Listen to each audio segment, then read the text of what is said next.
کہ تمہارے ساتھی محمد صلی اللہ علیہ وسلم نے میری حجو بیان کی ہے، یعنی شعروں میں میری مذمت کی ہے۔ تو میرے بھائیوں، اللہ پاک نے اپنی قدرت سے قدرتی حجاب اللہ کے رسول صلی اللہ علیہ وسلم اور اس کے درمیان حائل کر دیے کہ ابو بکر صدیق رضی اللہ تعالی عنہ کے ساتھ رسول اللہ صلی اللہ علیہ وسلم تشریف فرما ہے، لیکن وہ آپ کو نہیں دیکھ سکی۔ تو پھر اس نے جب کہا کہ تمہارے ساتھی محمد صلی اللہ علیہ وسلم نے شعروں میں میری مذمت کی ہے، تو ابو بکر صدیق رضی اللہ تعالی نے فرمایا، رب البیت کی قسم، محمد صلی اللہ علیہ وسلم نے آپ کی حجو نہیں کی، آپ کی مذمت نہیں کی۔ تو وہ یہ کہتی ہوئی واپس پلٹی کہ قریش جانتے ہیں کہ میں سردار کی بیٹی ہوں۔ اس کے بعد جب وہ چلی گئی تو ابو بکر صدیق رضی اللہ تعالی نے پوچھا، یا رسول اللہ صلی اللہ علیہ وسلم، کیا اس نے آپ کو دیکھا نہیں؟ رسول اللہ صلی اللہ علیہ وسلم نے فرمایا کہ اللہ پاک نے میرے اور اس کے درمیان میں ایک فرشتہ بٹھا دیا تھا، ایک فرشتہ آڑ بن کے بیٹھا ہوا تھا، اس لیے وہ مجھے دیکھ نہیں سکی۔ جب تک وہ پاس کھڑی رہی فرشتہ بھی کھڑا رہا، جب وہ چلی گئی فرشتہ بھی چلا گیا۔ تو میرے بھائیو، یہ روایت ابن ابی حاتم کے اندر بھی ہے، تفسیر ابن کثیر جلد نمبر 5 کے اندر بھی ہے، اور مسند بازار کے اندر بھی ہے، اور مستدرک حاکم جلد نمبر 2 صفحہ 361 کے اندر موجود ہے۔ اور امام حاکم رحمۃ اللہ اور امام ذہبی رحمۃ اللہ فرماتے اس حدیث کی سند صحیح ہے۔ تو میرے بھائیو، تفسیر ابن کثیر کے اندر جلد نمبر 4 ایک مرتبہ ابو جہل ملعون نے کہا کہ محمد صلی اللہ علیہ وسلم اگر میرے پاس آئیں گے تو اس کے ساتھ میں یوں کروں گا اور یوں کروں گا۔ تو رسول اللہ صلی اللہ علیہ وسلم اتفاقاً اس طرف جا رہے تھے، اور قرآن پاڑے سورہ یاسین کی ابتدائی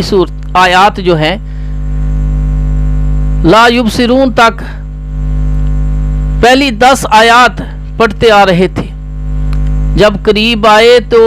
ابو جہل نے جن اپنے ساتھیوں کے سامنے یہ کہا تھا کہ محمد صلی اللہ علیہ وسلم کو جب میں دیکھ لوں گا، جب ہمارے پاس ہے تو اس کے ساتھ یوں کروں گا اور یوں کروں گا، تو انہوں نے کہا یہ ہے محمد، آ گئے ہیں۔ تو اللہ کے رسول صلی اللہ علیہ وسلم اس کے پاس آ کے کھڑے ہو گئے، اور وہ کہہ رہے ہیں کہ یہ محمد صلی اللہ علیہ وسلم آ گئے ہیں۔ وہ کہتا ہے، وہ پوچھتا ہے کہاں ہیں کہاں ہیں، یعنی رسول اللہ صلی اللہ علیہ وسلم ابو جہل کو نظر نہیں آ رہے۔ تو میرے بھائیو، اسی طرح تفسیر ابن کثیر کی جلد نمبر 4 میں ایک مرتبہ ابو جہل ملعون نے مجمع میں کہا کہ محمد صلی اللہ علیہ وسلم، محمد عربی جو ہیں، وہ کہتے ہیں کہ جو میری تابعداری کرے گا وہ بادشاہ بن جائے گا اور آخرت میں جنت میں چلا جائے گا، اور اگر اس نے میری تابعداری نہ کی جس نے، تو وہ اس دنیا میں ذل و رسوا ہوگا اور آخرت میں دردناک عذابوں میں مبتلا ہو جائے گا۔ تو ابو جہل ملعون نے کہا کہ آج ہم انہیں چھوڑیں گے نہیں۔ تو انہوں نے اپنے ساتھیوں کو ساتھ لیا، رسول اللہ صلی اللہ علیہ وسلم کے گھر کو گھیرا ڈال لیا۔ تو رسول اللہ صلی اللہ علیہ وسلم گھر سے ان آیات کو پڑھتے ہوئے، سورہ یاسین کی ابتدائی آیات کو پڑھتے ہوئے، اپنے ہاتھ میں کچھ مٹی خاک لی اور ان کے سروں پر ڈالتے ان کے پاس سے گزر گئے۔ اللہ پاک نے ان سب کو اندھا کر دیا۔ کچھ دیر کے بعد ایک شخص اپنے گھر سے نکلا، اس نے کہا بھائی ابو جہل کیسے کھڑے ہو؟ کہا محمد صلی اللہ علیہ وسلم کے گھر کو گھیرے میں ڈالا ہوا ہے، اس لیے کہ آج ہم اس کو زندہ نہیں چھوڑیں گے۔ تو وہ کہنے لگا واہ واہ، رسول اللہ صلی اللہ علیہ وسلم تو ابھی آپ کے پاس سے گزر کے گئے ہیں اور آپ کے سروں پر خاک ڈال کے گئے ہیں، اگر یقین نہیں تو اپنے سروں کو جھاڑ کے دیکھ لو۔ تو انہوں نے اپنے سر کے بالوں کو جھاڑا تو اس میں سے خاک اڑتی دکھائی دی۔ تو میرے بھائیو، رسول اللہ صلی اللہ علیہ وسلم نے سورہ یاسین کی ابتدائی آیات پڑھی، اور ان آیات میں سب سے اہم آیت جو ہے آیت نمبر 9 ہے، وَجَعَلْنَا مِن بَيْنِ أَيْدِيهِمْ سَدًّا وَمِنْ خَلْفِهِمْ سَدًّا فَأَغْشَيْنَاهُمْ فَهُمْ لَا يُبْصِرُونَ۔ تو میرے بھائیو، اسی طرح حضرت کعب رضی اللہ تعالیٰ عنہ فرماتے ہیں کہ رسول اللہ صلی اللہ علیہ وسلم جب چاہتے کہ مشرکین آپ کو نہ دیکھ سکیں تو آپ ان 3 آیات کو پڑھتے تھے۔ پہلی آیت سورۃ کہف کی آیت نمبر 57 ہے، اِنَّا جَعَلْنَا عَلَىٰ قُلُوبِهِمْ أَكِنَّةً أَن يَفْقَهُوهُ وَفِي آذَانِهِمْ وَقْرًا، ایک آیت یہ پڑھتے۔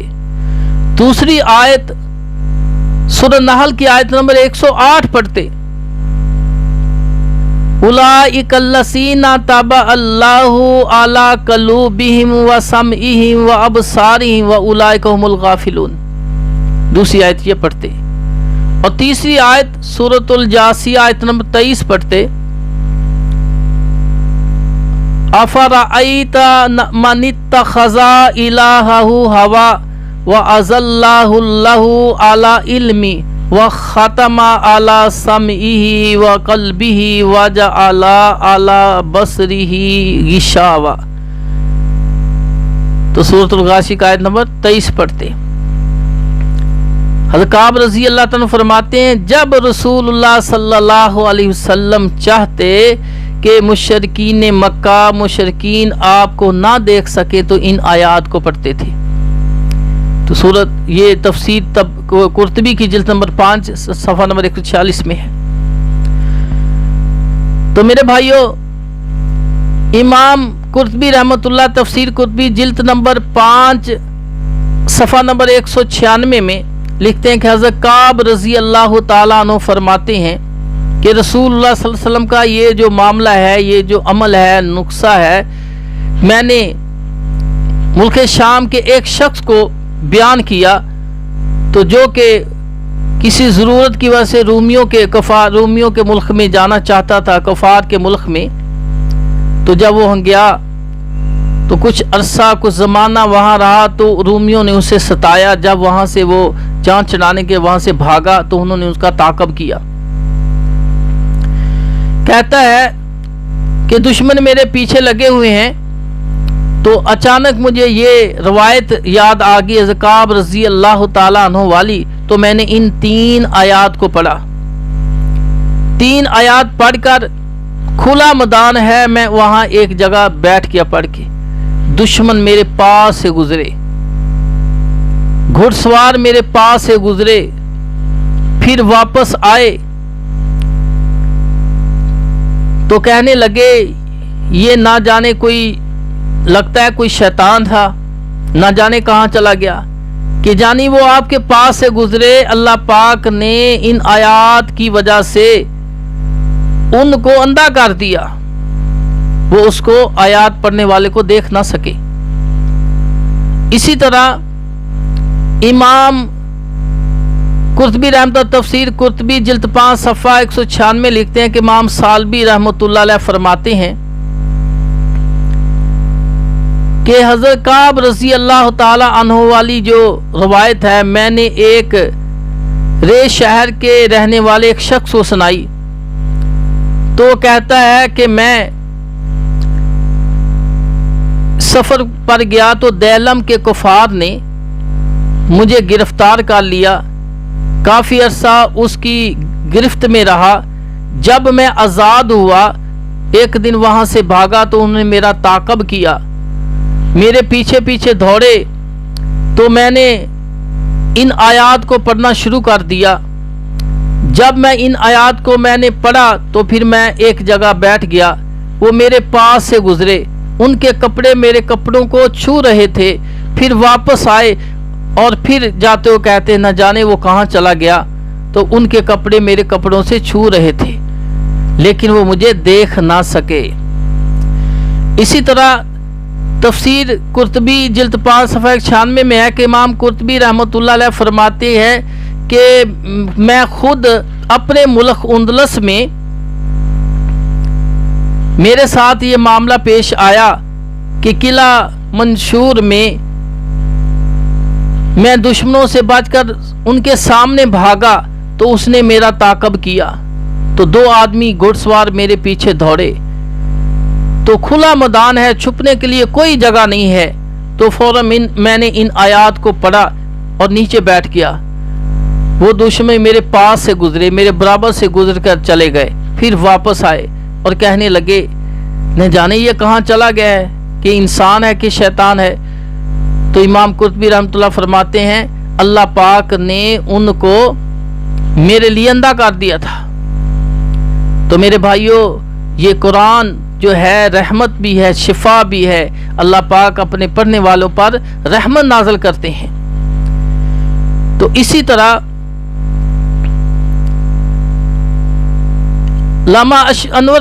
علامہ مولانا اشرف علی تھانوی رحمہ اللہ اپنی کتاب اعمال قرآنی کے صفحہ 167 پر لکھتے ہیں کہ ابن کلبی سے منقول ہے کہ ایک شخص نے ایک شخص کو قتل کرنے کی دھمکی دی، ایک شخص نے دوسرے آدمی کو قتل کرنے کی دھمکی دی، تو جس کو قتل کرنے کی دھمکی دی وہ اس کو اندیشہ ہوا، خوف ہوا کہ یہ مجھے قتل کر دے گا۔ اس نے ایک عالم سے اس کا تذکرہ کیا،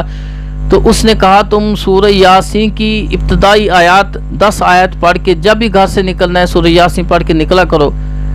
تو وہ ایسا ہی کرتا کہ جب بھی گھر سے نکلنے کی ضرورت پیش آتی تو وہ سورہ یاسین کو پڑھتا اور گھر سے نکلتا، اور وہ کہتا ہے کہ میں اپنے دشمن کے روبرو آمنے سامنے ہوتا لیکن میں اسے نظر نہیں آتا، اللہ پاک نے ان کی نظروں پر پردے ڈال دیے تھے اور میں اس کے پاس سے گزر جاتا اور اسے پتہ بھی چلتا یہ کون آدمی گزر گیا ہے، یعنی اللہ پاک نے ان کی آنکھوں پر پردے غلاف چڑھا دیے، وہ مجھے نہ دیکھ سکا۔ تو میرے بھائیوں، اسی طرح امام ابن قیم رحمۃ اللہ علیہ طب نبوی کے اندر لکھتے ہیں کہ اگر آپ کسی انسان کے اندر دیکھیں کہ اس کے اندر کوئی جنات وغیرہ ہیں، اس کے اندر کوئی جنات وغیرہ حاضر ہو گئے ہیں اور وہ دوسروں کو تکلیف دے رہے ہیں، تو اس صورت میں آپ کیا کریں،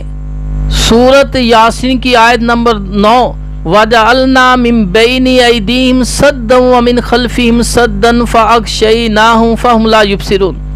یہ آیت پڑھ کر اس کی آنکھوں میں پھونک مار دیں تو وہ جن جو ہے وہ اندھا ہو جائے گا۔ تو میں نے امام ابن قیم رحمۃ اللہ کے اس نسخے کو، اس عمل کو آزمایا ایک اسی طرح کیس میں، تو جب اس کے اندر وہ چیز آئی اور مجھ پر حملہ کرنے کی کوشش کر رہی تھی، تو میں نے اس آیت کو پڑھ کے آگے قدم بڑھا کر اس کی آنکھوں میں پھونک ماری اور پھر وہ اندھا ہو گیا۔ میں فیل کر رہا تھا اس کو اب نظر نہیں آ رہا، پھر میں نے کچھ دیر کے بعد اس سے کلام کیا، پیار محبت سے بات کی اور ساتھ اسے پوچھا کہ مجھے بتاؤ کہ جب میں نے تمہاری آنکھوں میں پھونک ماری تھی تو اس سے تمہیں کیا محسوس ہوا؟ اس نے کہا جب آپ نے پھونک ماری تو مجھے نظر آنا بند ہو گیا، میں اندھا ہو گیا تھا۔ اس نے خود بتایا کہ جب آپ نے کچھ پڑھا قرآن، پھر میری آنکھوں میں پھونک ماری تو مجھے نظر آنا بند ہو گیا، میں اندھا ہو گیا تھا۔ تو میرے بھائیوں، یہ قرآن جو ہے یہ شفا اور رحمت ہے۔ اسی طرح امام ابو بکر بن ابی الدنیا اپنی کتاب مقاعد الشیطان کے اندر، اور امام عبد الرحمن محمد بن منظر حروی رحمۃ اللہ کتاب العجائب کے اندر، اور علامہ بدر الدین عینی حنفی